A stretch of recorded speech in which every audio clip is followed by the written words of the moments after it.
इस वक्त हमारे साथ हैं आचार्य प्रमोद कृष्ण साहब सर हैं। सर, आप पटना आए हैं, पहली बार हैं? पहली नहीं, पटना मैं पहले भी आया हूँ, पर इस बार आने का जो प्रयोजन है वो दूसरा है, थोड़ा अलग है, बड़ा दिव्य है और बड़ा भावनात्मक है। संभल में श्री कल्की धाम की स्थापना माननीय प्रधानमंत्री जी के हाथों से हुई पिछले वर्ष 19 फरवरी 2024 को। श्री कल्की धाम की स्थापना उस स्थान पर हुई जहाँ भगवान का कल्कि अवतार होगा। पुराणों में लिखा है कि भगवान कलयुग में कल्कि के रूप में संभल नामक स्थान पर पधारेंगे। तो जहाँ भगवान कल्कि का अवतार होगा, उनके अवतार से पहले हमने श्री कल्कि धाम बनाने का संकल्प लिया था 18 साल पहले, और उस संकल्प को शक्ति देने का काम भारत के यशस्वी प्रधानमंत्री जी ने किया। वो संभल पधारे और अपने हाथों से आधारशिला रखी। अब श्री कल्कि धाम का निर्माण शुरू होने जा रहा है। तो मैं पूरी बिहार की जनता को आपके माध्यम से और पटना में जो हमारे आत्मीय जन हैं उन सबको आमंत्रित करने के लिए आया हूँ। अभी कुंभ का महाकुंभ चल रहा है, तो कुंभ के आयोजन को किस रूप में देख रहे हैं? क्या पहले और अब में क्या अंतर? देखिए, महाकुंभ कोई भीड़ का इकट्ठा होने का नाम नहीं है। कुंभ भारत की संस्कृति, सभ्यता और संस्कारों के मिलन का नाम है। जो लोग कुंभ को किसी की मोटी आँखों से, किसी की छोटी आँखों से, किसी की सुंदरता से, किसी कोई भीड़ से तुलना कर रहे हैं, वो कुंभ को समझने में भूल कर रहे हैं। कुंभ धार्मिक दृष्टिकोण से, आध्यात्मिक दृष्टिकोण से और भारत की संस्कृति और सभ्यता के दृष्टिकोण से विश्व का एक ऐसा आयोजन है, पहला और अकेला आयोजन है, जहां अनेकता में एकता और भारत की विविधता का दर्शन होता है,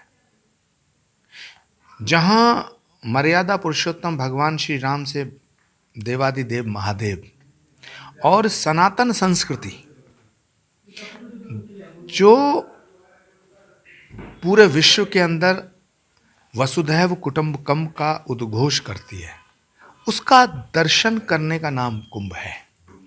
नदियों में स्नान करना, तीनों नदियों के संगम तट पर स्नान करना, अमृत की बूंदें जहाँ जहाँ पड़ी हमारी पौराणिक मान्यताओं के आधार पर संतों का दर्शन करना, साधना, तपस्या, कल्पवास करना, तो इन सब को मिलाकर के अगर कोई देखेगा तब उसे कुंभ का अर्थ समझ में आएगा। अभी कल ममता कुलकर्णी भी महामंडलेश्वर का मिला है, तो इसको लेकर काफ़ी भी सोशल मीडिया पे विवाद भी चल रहा है इसको लेके। देखिए, सनातन सबको स्वीकार करता है। स्वीकार का नाम सनातन है, निषेध का नाम सनातन नहीं है। ममता कुलकर्णी हो या कोई और हो, जो भी परमात्मा को जानना चाहता है और परमात्मा के प्रति समर्पित होता है, सनातन के प्रति समर्पित होता है, उसका स्वागत है। ममता कुलकर्णी कल क्या थी, इससे कोई लेना देना नहीं। उनका अतीत क्या था, इससे क्या लेना देना। जब आंख खुल जाए तब सवेरा। दिल्ली चुनाव की बात कर ले सर, कि वहाँ पे दिल्ली में चुनाव होने जा रहा है, क्या लग रहा है इस पर वहाँ पे? मुझे तो पूरा भारत सनातन में होता हुआ नजर आ रहा है,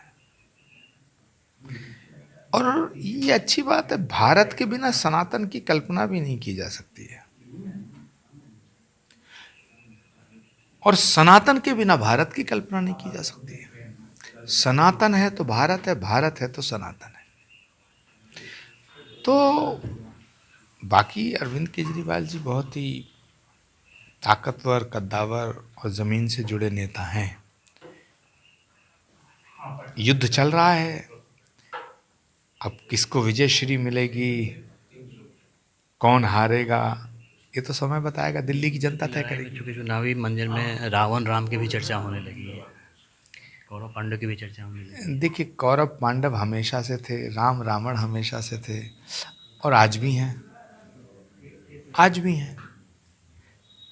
सतयुग में भी कलयुग था। अगर सतयुग में कलयुग ना होता तो माँ सीता का हरण कैसे होता।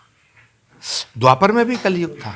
अगर द्वापर में कलयुग नहीं होता तो देवकी के बच्चों को, छोटे छोटे बच्चों को कंस पटक के क्यों मारते हैं। सतयुग में भी कलयुग था, त्रेता में भी कलयुग था, द्वापर में भी कलयुग था। और हमें ये नहीं देखना है कि कहाँ कहाँ कलयुग था। हमें प्रधानमंत्री नरेंद्र मोदी के नेतृत्व में कलयुग में सतयुग लाना है। और कलयुग में सतयुग लाने के लिए ही भगवान के कलयुग के जो अवतार हैं, कल की अवतार, सनातन का अंतिम अवतार है कल की अवतार। श्रीमद् भागवत में लिखा है, संभल ग्राम मुखस्य ब्राह्मणस्य महात्मना भवने विष्णु यशस्य कल की प्रादुर्भविष्यति। इस उद्घोषणा को आत्मसात करते हुए ही तो श्री कल्की धाम के निर्माण का फैसला हुआ, श्री कल्की धाम की स्थापना हुई। तो हमें सतयुग में कलयुग था, त्रेता में कलयुग था, द्वापर में कलयुग था, इस पर ज़्यादा चिंतन नहीं करना। हमें ये संकल्प लेना है कि हमें कलयुग में सतयुग लाना है। तो हमारे साथ हैं आचार्य प्रमोद कृष्ण साहब। कैमरामैन ऋषिनाथ के साथ अमिताभ ओझा, पटना न्यूज़ 24।